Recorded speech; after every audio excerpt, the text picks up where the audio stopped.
जैसे ही Mambo uncle ने मुक्का मारने के लिए अपना हाथ नक्श की ओर बढ़ाया, वैसे ही नक्श ने तुरंत ही उनका हाथ पकड़ लिया और कड़क अंदाज में बोला, क्या आप अभी भी मुझे मारना चाहते हैं? कुत्ते कमीने, मैं तेरा खून पी जाऊंगा।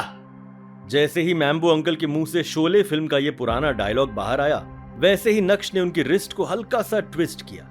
सभी के कानों में सबसे पहले एक क्रिस्प साउंड सुनाई दी और उसके बाद मैम्बो अंकल के मुंह से आह आह आह आह जैसी आवाज निकली, जैसे मानो नक्श ने मुर्गे को हलाल कर दिया।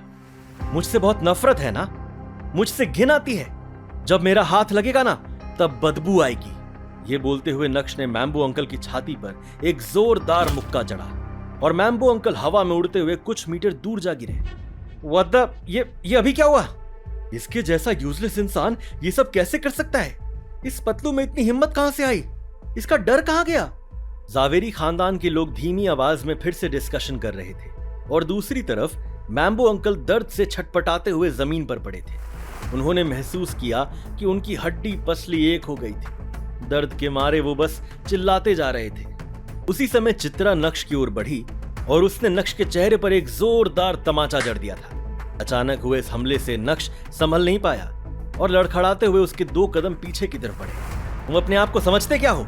आज कल्याणी देवी का जन्मदिन है, खुशी वाला दिन है, और तुम्हारी ये हिम्मत कि तुम आज के दिन यहां तमाशा खड़ा कर रहे हो? चित्रा ने नक्श की हथेली को रगड़ा और कड़ी फटकार लगाते हुए बोली, तुम सिर्फ एक कुत्ते हो जिसे मेरे परिवार ने इतने सालों से पालकर बड़ा किया है। मैं तुम्हें सबक नहीं सिखाऊंगी क्योंकि तुम इंसान ही नहीं हो। तुम्हें दिखाई नहीं दे रहा है कि यह जगह शरीफों की है? तुम यहां खड़े होने के लिए भी अपने आप को क्वालिफाइड समझते हो? जल्दी से दफा हो जाओ यहां से। चित्रा ने नक्श की ओर घूरते हुए कड़क अंदाज में कहा, तो यहां से जाना चाहता है? तेरे लिए यहां से निकलना इतना आसान नहीं होगा। बहुत सारे लोगों की मदद से मैम्बो अंकल धीरे से जमीन से उठे और बोले, अगर मैंने तुझे आज जान से नहीं मारा तो मेरा नाम भी नवीन जावेरी नहीं। ये बोलते हुए मैम्बो अंकल ने अपना फोन बाहर निकाला और एक नंबर डायल किया। जहां सभी लोग नक्श को देख रहे थे, वहीं नक्श का ध्यान मैम्बो अंकल की बातों पर बिल्कुल भी नहीं था। अपनी जगह पर खड़ा रहकर वो तो चित्रा को देख रहा था। पता नहीं क्यों, लेकिन जब चित्रा ने नोटिस किया कि नक्श लगातार उसे ही देख रहा है, तो उसे बहुत डर लगने लगा था। अनिका और मेरी शादी को 2 साल हो गए हैं। भले ही आपको मेरी तरफ से कोई कॉन्ट्रीब्यूशन नहीं दिखाई दिए, लेकिन हम दोनों के बीच में फैमिलियर लव तो हो सकता है ना? ये बोलते हुए नक्श के चेहरे पर एक ठंडी मुस्कान आ गई थी, जिसे देखने के बाद ऐसा लग रहा था जैसे नक्श बदल सा गया है। क्योंकि मैं दूसरे लोगों से कंपीट नहीं कर पाया, इसलिए अनिका और आपने हमेशा मुझे नीचा दिखाया। इस थप्पड़ को मैं याद रखूंगा। ये बोलते हुए नक्श ने अपने दोनों हाथों की मुट्ठी को भींच लिया था। आज से, अभी से मुझे आपके जावेरी खानदान से कोई मतलब नहीं है। मैं आज आपकी बात मानकर यहां से जा रहा हूं। जिस कुत्ते को आपने 2 साल तक पाला वो जा रहा है, लेकिन इस बार सुनकर नहीं, काट कर जा रहा है। और अगर तुम चाहते हो कि मैं वापस तुम्हारे परिवार में आऊं, तो कल्याणी देवी को मेरे पैरों में गिरकर माफी मांगनी होगी, अपनी नाक रगड़नी होगी। यह बोलने के बाद नक्श पीछे मुड़ा और वहां से जाने लगा। अनिका की नजरें नक्श पर ही टिकी हुई थी। नक्श के ऐसे बर्ताव को देखकर अनिका ने महसूस किया कि वो पूरा बदल गया है, बिल्कुल एक अजनबी की तरह। दूसरी तरफ नक्श की बात सुनकर वहां मौजूद सभी लोग एकदम शॉक्ड रह गए थे। किसी ने भी नहीं सोचा था कि नक्श जैसा कचरा अपने मुंह से ऐसे शब्दों का इस्तेमाल करेगा। रोको उसे जाने मत दो।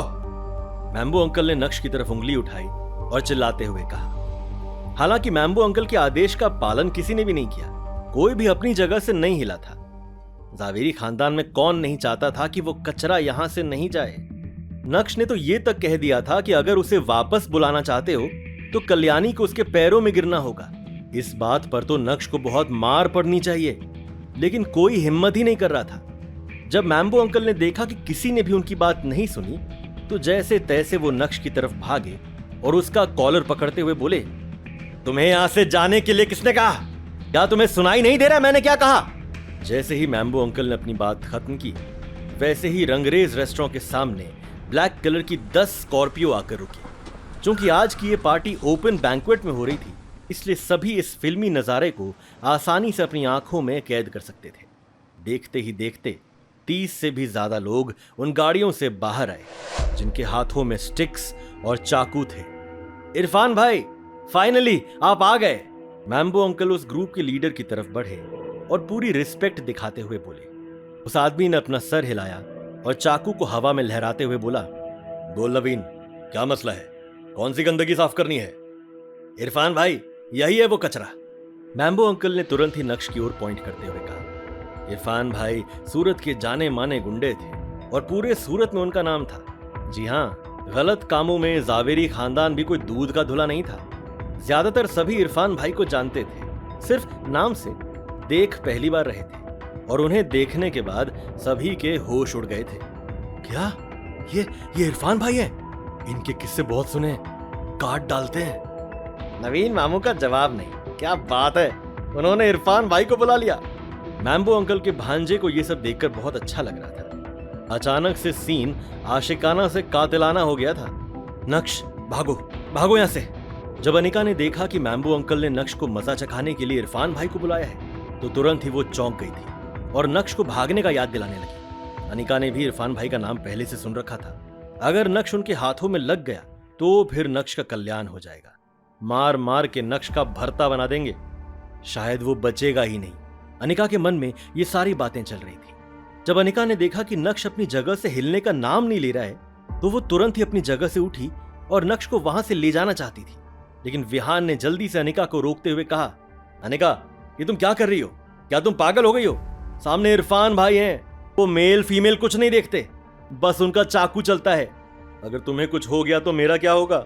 किसी की भी हिम्मत नहीं थी कि वो इरफान भाई को प्रवोक करे। इरफान भाई वाकई में काफी रूथलेस इंसान थे।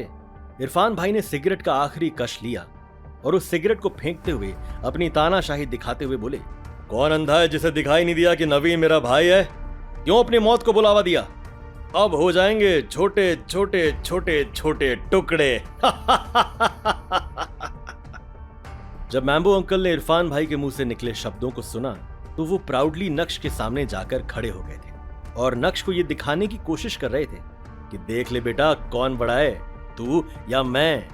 उनकी आंखों में एक अलग ही चमक आ गई थी, जैसे मानो उन्हें पूरा भरोसा था कि आज तो उनके नाम का परचम लहरा के रहेगा।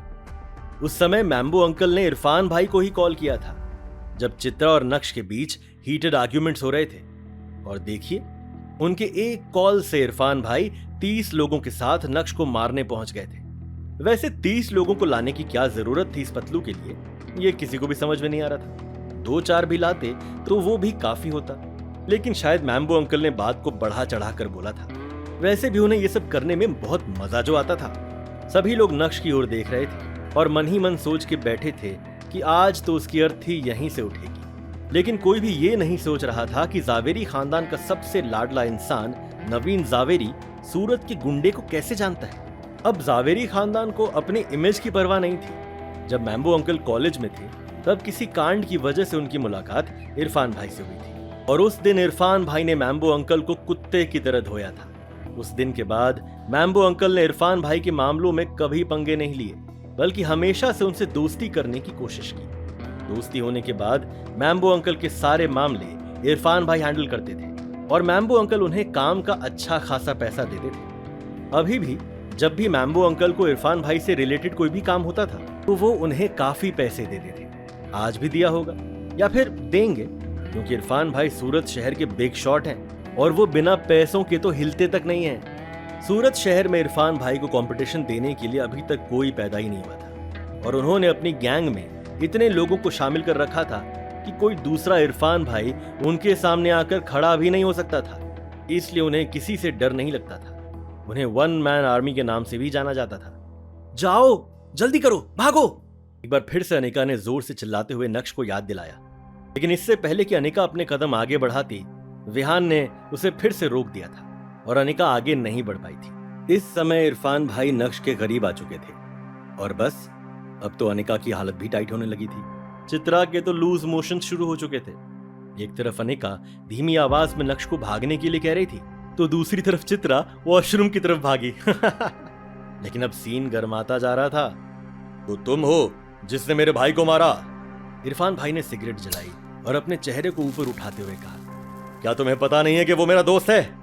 एक कुत्ता जिसे सिर्फ पूरे दिन भौंकना आता है, क्या उसे सबक सिखाना जरूरी नहीं है?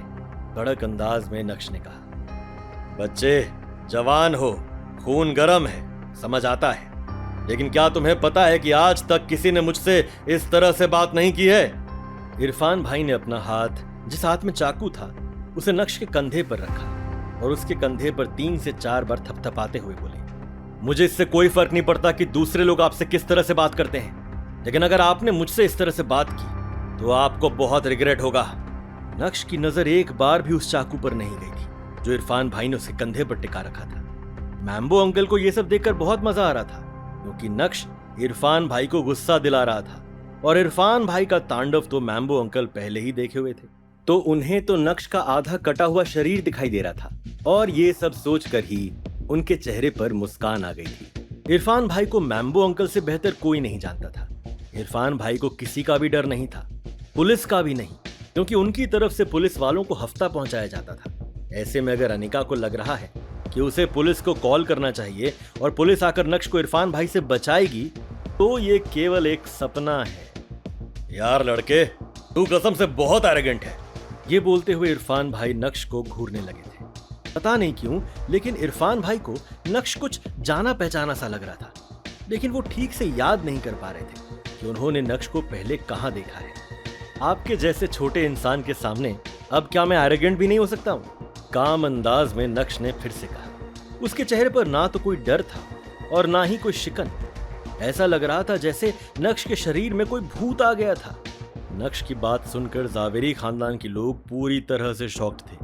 उन्हें लग रहा था कि नक्श खुद ही अपनी मौत को इनवाइट कर रहा है, लेकिन उससे भी ज्यादा लोगों के मन में यह सवाल था कि नक्श में अचानक से इतनी हिम्मत कहां से आ गई कि वो इरफान भाई से भी भिड़ने को तैयार खड़ा था। तो आप बताइए, नक्श में अचानक से इतनी हिम्मत कहां से आ गई थी? उसे डर क्यों नहीं लग रहा था? क्या नक्श के पास कोई बैकअप था? क्या इरफान भाई नक्श पर हमला करेंगे, या फिर उन्हें याद आ जाएगा कि उन्होंने नक्श को कहां देखा था? आखिर नक्श और इरफान भाई के बीच की क्या कहानी है? अनिका की तरफ से कैसा रिएक्शन आने वाला है? जानने के लिए देखिए अगला एपिसोड सिर्फ पॉकेट एफएम के यूट्यूब चैनल पर, और इंस्टा एम्पायर के सारे एपिसोड सुनने के लिए डिस्क्रिप्शन में दी गई लिंक से डाउनलोड कीजिए पॉकेट एफएम ऐप।